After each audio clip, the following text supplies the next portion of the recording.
So hey hello everyone, welcome to my YouTube channel Payel lifestyle. আশা করি আপনাদের আমার ভিডিওগুলো ভালো লাগবে। ভালো লাগলে লাইক শেয়ার কমেন্ট করতে ভুলবেন না, আর আমার পেজটা সাবস্ক্রাইব করে দেবেন। তো আজকের ভিডিওটা হচ্ছে আমরা দীঘা যাওয়ার ফুল ট্রিপ ভিডিওটা আজকে আপলোড করছি। কিছু প্রবলেমের কারণে অনেকটা লেটই আমি আপলোড করছি। মূলত আমি সবসময় ছোট্ট ছোট মিনি ব্লগগুলো ছাড়ি, কিন্তু এটা অনেকটা বড়, কারণ অনেকটা লং ভিডিও, কারণ 2-3 দিনের ট্রিপের ভিডিও তো একসাথে আমি জয়েন করে এডিট করে এটা ছাড়ছি। আশা করি আপনাদের ভালো লাগবে। বড়দের অনেক প্রণাম, ছোটদের অনেক ভালোবাসা। তো আমি ভিডিও বানাতে পারি না, ব্লগও বানাতে পারি না, একটু একটু চেষ্টা করি আপনাদের সাথে শেয়ার করার জন্য। যাদের আমার ভিডিওগুলো ভালো লাগবে আমার পাশে থাকবেন, আমাকে একটু সাপোর্ট করবেন প্লিজ। আর যাদের ভালো লাগবে না স্ক্রল করে চলে যাবেন, কারণ নোংরা নোংরা কথা বলে যাবেন না প্লিজ। কারণ আমি যাদের আমার ভিডিও ভালো লাগবে না, আমি বারবার বলছি, তারা আমার ভিডিও দেখবেন না, স্ক্রল করে চলে যাবেন, স্কিপ করে দেবেন। কারণ দরকার পড়লে আমাকে ব্লক করে দেবেন প্লিজ, তাও নোংরা নোংরা কথা বলবেন না। কিছু ভুল হলে হ্যাঁ আমাকে বলবেন, আমি অবশ্যই সেটা ঠিক করার চেষ্টা করব।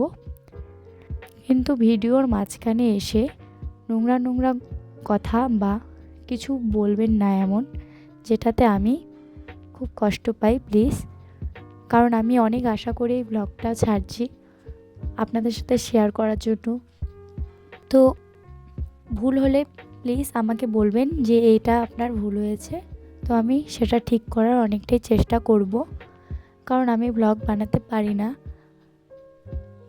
আমাকে বলবেন যে এটা করতে হবে বা ওটা করতে হবে, আমি সেটাই করব যেটা আপনাদের ভুল মনে হবে প্লিজ। তো আশা করি আমার কথাগুলো আপনারা প্লিজ খারাপ ভাববেন না, কারণ এখন সোশ্যাল মিডিয়াটা এমন হয়ে পড়েছে যে কেউ ভালো ভিডিও ছাড়লে তাকে সবসময় দেখবেন খারাপের মুখে পড়তে হয়, কিন্তু যারা খারাপ ভিডিও বানায় তাদের মানুষ কত ভালো ভালো কথা বলে। তো যাই হোক, প্লিজ আমি কোনো নোংরা ভিডিও বানাই না বা এমন ভিডিও বানাই না যেটাতে আমার নিজেকে মনে হবে যে খুবই ছোট। তো সবাই ভালো থাকো, সুস্থ থাকো। তো আর কথা না বাড়িয়ে এখন আমরা যেখানে যাওয়ার উদ্দেশ্যে বেরিয়েছি সেখানে যাওয়ার জন্য রাত্রিবেলা আর এত ক্লান্ত লাগছিল যে আমি শুয়ে পড়েছিলাম, আর সকালে উঠেই দেখি হাওড়া স্টেশনে আমরা পৌঁছে গেছি। তো আমি হাওড়া স্টেশন থেকে দেখা যাচ্ছিল একটু হাওড়া ব্রিজটা, তাই ওটা দেখার জন্যই জানলা ধারে অনেকক্ষণ চেষ্টা করছিলাম একটু দেখার জন্য, তো আর দেখতে পাইনি। তারপরে ট্রেন আমাদের ছেড়ে দিয়েছে। তো অনেক অনেক জায়গা পেরিয়ে আমরা এখন দীঘা যাওয়ার উদ্দেশ্যে রওনা দিলাম। তো আস্তে আস্তে ট্রেন যাচ্ছে যাচ্ছে যাচ্ছে, তো অনেক দূর রাস্তা পেরিয়ে আমরা প্রায় দীঘা স্টেশনের কাছেই চলে আসছি প্রায়। আর কিছুক্ষণের অপেক্ষা, তারপরে আমরা স্টেশনে পৌঁছবো লাস্ট স্টপেজে। তো তোমরা দেখতে থাকো ফুল ব্লগটা। তো তারপরে আমাদের এত জলের তেষ্টা পেয়েছে যে আমরা কয়েকটা আইসক্রিম কিনে সবাই মিলে খাচ্ছিলাম। তো আমরাও নেমে পড়লাম দীঘা, যেখানে আমাদের গন্তব্যস্থল, সেখানে আমরা পৌঁছে গেছি গাইস।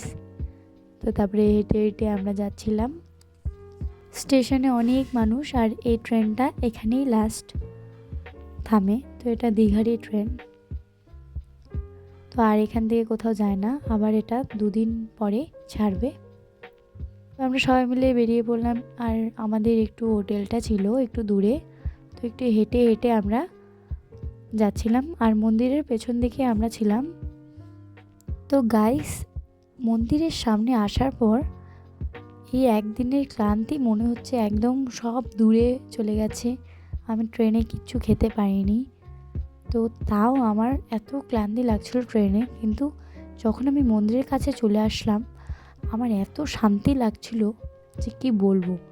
তার জন্য সবাই ঠিকই বলে যে মন্দির একটা এত শান্তিপূর্ণ স্থান যেখানে গেলে মন প্রাণ জুড়ে যায়।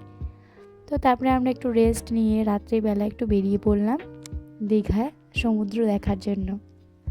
তো যেটার জন্য এতক্ষণ, এত ঘন্টা আর একটা পুরা দিন লাগলো আমাদের জলপাইগুড়ি থেকে দীঘায় আসতে। বাসে করে, ট্রেনে করে, এতটা পথ জার্নি করে আমরা সেই ভিউটা দেখার জন্য চলে আসলাম। তো সবাই বলছিল যে রাত্রিবেলা করেই দীঘায় এই বাজারটা বসে, আর দুপুরবেলা টুকটাক দোকান বসে, কিন্তু রাত্রিবেলাটাই বেশি সুন্দর লাগে সমুদ্রের পাড়টা। তো কারা কারা দীঘায় গেছো প্লিজ কমেন্টে জানাবে। তো তারপরে আমার হাজব্যান্ড প্রত্যেকটা দোকান ঘুরে ঘুরে অনেকক্ষণ ধরে একটা জিনিস খুঁজছিল, সেটা হচ্ছে অক্টোপাস ও খাবার জন্য আমাকে যে ট্রেনে কতবার বলেছে যে আমি কিন্তু খাবো, আর আমি তো উল্টাপাল্টা জিনিস খাই না। তো ও আমাকে অনেকবার বলেছে, অনেকবার রিকোয়েস্ট করেছে যে না আমি কিন্তু খাবো, আমি এর জন্যই দীঘায় যাচ্ছি ওটা ট্রাই করার জন্য।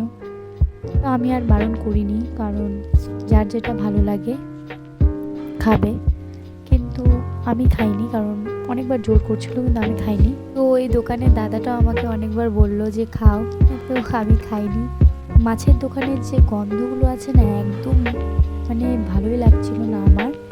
আর আমরা সেদিনই নেমেছি ট্রেন থেকে, এবার রাতে একটু ঘুরতে গিয়েছি, কিন্তু ওই গন্ধগুলো আমার একদমই সহ্য হচ্ছিল না, আমার একদম শরীর খারাপ করছিল। তারপরে আমরা বেরিয়ে পড়লাম, আর আমরা নিজেরাই ব্লগ বানাচ্ছি আর হাসছিলাম। দেখো একটু শোনো তোমরা আমরা কি বলছিলাম।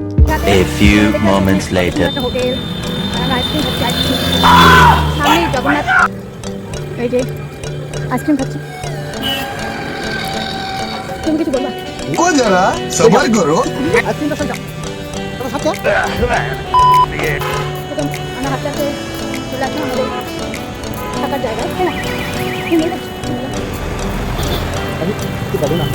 अच्छा ठीक है জগন্নাথ মন্দির समझ गया তোমরা দেখতে পাচ্ছ একদম রাস্তার পাশে। রাস্তাঘাট খুব সুন্দর কিন্তু নিঝুম। ये भी मेरी गलती है। नहीं भाई मेरी गलती है नहीं मेरी गलती है। সমুদ্রের বাড়ির লোকের ভিড়, আর এগুলোতে तभी तो रुको, क्लाइमैक्स अभी बाकी।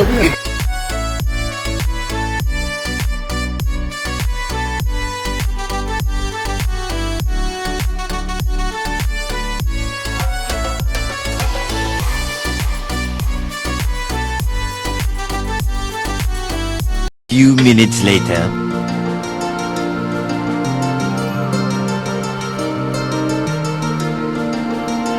তো অনেক এনজয় করলাম, ও একটা হাতে কাঁকড়া নিয়ে খেলছিল আর আমি তো সেই আনন্দ করেছি, এনজয় করেছি, সত্যি বলার মতো ভাষা নেই। আর এই সময়টা চলে গেলে আর কোনোদিনও ফিরে আসবে না।